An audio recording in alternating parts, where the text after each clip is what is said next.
Good morning, friends.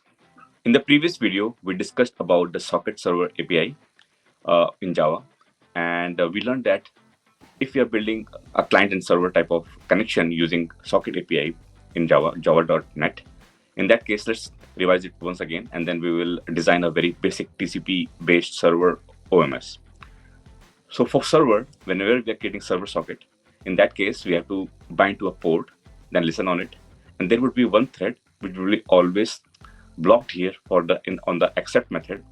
And whenever any client has created us another socket object from the client side, and when they call the connect method, the connection request is being sent, and on that port, and then that server which is associated on the thread which is listening on this accept, it will create a new port which is local to it, which is not utilized by any other, and then there would be a socket connection being made. And from there onwards, as soon as the client socket is returned, in that case, it has already done the three-way handshake as we discussed in the previous video. And then going forward, once the connection is made, then there is a stream of which is created, through which we can create input stream and output stream on both both side, from the socket side, from the client socket side, and from the server socket side. And then we can exchange messages. We can call write on the output stream and read from the input stream. And this way, the communication will carry on unless the client or the server disconnect it by calling the close method. And after that, there is an end of file message, which is like -1 in terms of byte, which is being sent. After which the server socket, the connection is being closed. So this is the very basic client server type of connection using TCP based on the socket API. Now let's extend this concept and let's try to build a very, very simple dummy type of TCP-based order management system. So we will build a very simple OMS, as mentioned, in which our OMS would be working as a server, TCP server, and receiving stock trading orders from various clients. Just treat it as we are actually not building the real OMS because it's not possible, but just trying to like mimic a very basic flow. So what we will do is that the client would be creating a TCP socket connection again to our server, and once the order is received, we will also create some dummy order object which is not having any type of like order fields as such, but it would be actually just a small simple POJO object.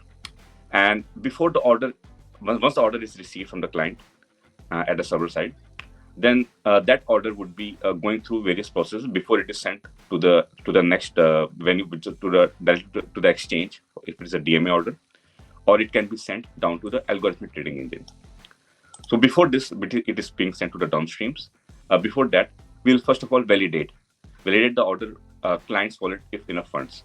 Because if, say, for example, if it's actually happens in the real scenarios that if the order is being received, we will first of all check whether the client has got enough funds in its wallet before it can buy the order. We can actually send a buy order. After that, we will enrich the order with the latest market data. This is where it is required because we need to get all those like latest market data details like best bid, best ask, etc. And after all this enrichment is done, we will update the latest order state to persistence because this is very much required for the order state management. It can be based on a like in-memory persistence, or it can be to a log or a database. So this is what it will happen. So I already created one program here, which is what. And the main thing here is that I'm using a single-threaded blocking OMS. So let's discuss this single-threaded blocking OMS in detail. So here, first of all, I'm maintaining a static variable client counter, which is just going to count how many clients have connected to our server, and a mark it as atomic integer. Although it is like single-threaded, but we will just use multi-threaded versions later on. So that's why I'm going to use atomic integers to count the number of clients who have connected to us. So in the main one, I got a port which is 8080 on which our server would be listening. And as soon as we create this server socket port, then we will call this accept method. This is the blocking method, as we also discussed in the previous video, that it will once we have this port which is bound to our server socket. In that case, our server is already listening on this port, and until our server socket is not closed. So this is where in the while loop, which will keep on listening until we explicitly call close method on it, or we terminate the program explicitly.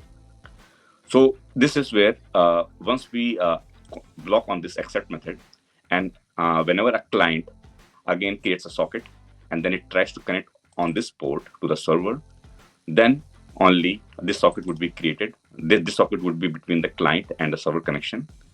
And the same thread which has been listening on this accept method, that will be handling it. That's why we call it a single threaded.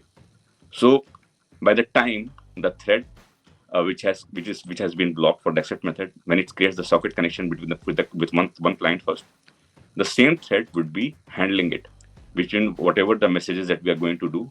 All the business level logic would be done by the same thread, which also means that if there are other connections being made by other clients, that have to wait until the thread which has been handling this particular handle socket method, it returns back here, and then it again starts listening on it. So that's why, I mean, it's not a very it's the worst design possible. In nowadays, I mean, nobody creates a single threaded blocking MS, but just for the demonstration purpose, let's go through it. That what are the caveats, and then further we will scale it for by using multi-threaded asynchronous way. So before that, let's understand this very first basic logic first, that we have got a single thread which is both accepting the client requests and also handling the client requests one by one in a serial or sequential order. In the handle method, I'm just going to print that, okay, this is the client and we keep on incrementing the client counter as we discussed that as we go on with various client requests, we will increment it by one. We identify a client by this number. And then we also print the socket object. Here is the main method. We have got try with resources. So I'm just using socket. As soon as we are done with this try block, it will automatically close this socket. This is very important. Otherwise, there will be a resource leak. Okay, and I'm also maintaining a benchmark here that how much time it will take to completely parse the order. As we discussed here, that we are going through, once we receive the order, first of all, we will validate, then enrich, and then update, and then send to the downstream. So this is what I'm trying to mimic it here. So very first thing is that we have to, as soon as we receive the socket connection, we have to read and create our request object. So from the socket, just from the wire, we have to create our request object, and from that request object, we have to create our actual order object. This is where all this business logic is happening. So socket, we get a request, and from that request, we get an order object. And after that, we do all these validations. Validation that whether the client has got enough wallet. This is just a very mimic type of how the OMS works. It's a very dummy type of thing. So, but the flow is like this. So we'll parse, create an order, then validate, and then enrich, and then enrich with the latest market data, and then update to the persistence, and then it is sent to the downstreams. So here, if I just go to this method, for example, let's go to the request object when you're doing it first. It's a very simple thing. It is just doing a sleep of 1 second. That's it. And similarly, when we create an order, it will again take 1 second. So I've given some utility methods that how much time we can wait for. So, but the idea is that this step will take 1 second. This step will take 1 second. Subsequently, all the other three steps will take 1 seconds each. For example, if I do go for this validate, it will wait for 1 second again. If I go for enrich, again take 1 second. So if I just keep on going through this, so what we are trying to mimic is that when an order is handled, we are just pretending that, okay, this will take 1 second, this will take 1 second, and then 1 plus 1, 2, then 3, then 4, 5, and then 6. So there will be 6 seconds to process only one order from one client. And this is where our benchmark ends here. And then we'll calculate the time that it has taken. And then it will finally send to the downstreams, because this is where we are doing it. So this is only the, just mimicking it, that how much time it will take. That for one request, it will take 6 seconds. And the thread which is handling this, it will return here. And after that, it will again start listening to the next client. So just taking an example, say suppose there are 2 client requests being sent.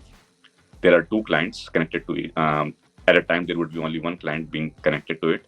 It will send one order. So for the first client, the processing will happening, and it will take around 6 seconds to complete it. The second client is still waiting there. Although it has made it is trying to make the connection, it will be just waiting at the network queue. As soon as the first client is served, the second our server thread, single thread server, it will return here, and then it will accept the second connection from the second client, and then it will handle it. So for 2 client requests, it will take 6 plus 6, 12 seconds, around 12 seconds. Similarly, each of the subsequent clients, it will keep on adding it serially to the total time taken. So if we've got four clients being sending the request, so serially it would be done one by one. So for 4, it would be 6 multiplied by 4, 24 seconds total. Okay, so this is how we will demonstrate this. Now I have created one socket client. Let's go through it again. So here it would be an argument that how many clients we want to connect to, which will be passed as an argument. So number of sockets to create. I already created some like socket client 4, which means that there would be 4 simultaneous connections. You can mimic it as like 4 clients would be trying to connect and send the order to our server, our single thread server. And we create a socket object, and then as soon as this new socket is returned, it is trying to connect to the port. As soon as the socket is object, we already accept that the connection has been made, and because it's already doing the 3-way handshake as soon as this object is returned. And once this is done, we will wait for only 1 second just to avoid any busy spin. And after that, we'll disconnect one by one. So this is the basic idea. It's a very simple program. It is just trying to mimic the actual client. And after this, we will actually, for each of 4 of them, we expect that because each client can only connect and only be handled by server by a single thread, it means that for the 4 clients, it will take 6 multiplied by 4, which is 24 seconds we expect that it will take. So let's try to run this and see that our understanding is correct or not. So let's run our program now. I'll click on this run method here. So our single thread server will start running, and it will run on 1 thread at a time. And similarly, I already created one socket client 4 as well, which will be trying to connect at the same time. So yeah, so as we can see that the 4 connections were immediately made, and there was a 1 second delay, and then it was disconnected. But from the client side, you can see that, from the server side, sorry, once the order was created, it took around 6 seconds to complete, one by one. After that, it is client 2 now, client 3 still running, and client 4 is now the last one which is being served. It's all done in the serial way. And every time it is taking around 6 seconds to complete, because this is only a single thread server. If you again go through this, what is happening is that even though the client was trying to connect immediately and just trying to disconnect very, very fast, but because we have a single server which is listening on this port and handling the socket at the same time, so unless it serves the first client, which takes around 6 seconds, as we mentioned, it like 1, 2, 3, 4, 5, 6. It took around 6 seconds to complete, and then it was ordered to send to downstream. And after this, there's a client 2 connected, which was waiting there for 6 seconds. It has to again complete, handle, and send the order to the downstream again another 6 seconds serially. Then the client 3 got its chance as soon as the server thread reached here after handling it. This way. So this is like not a very good design, as mentioned many times, that this is the worst way we can design a server. There we only got one server, one thread, which is both listening on the socket and handling the socket as well. So this was all about having a single thread server, having sequentially serving each of the client requests. We can actually do a very quick optimization by creating thread per client OMS, which means that there would be one thread created for every time we have a new client. So this is what we will learn in our next video. So see you all in the next video.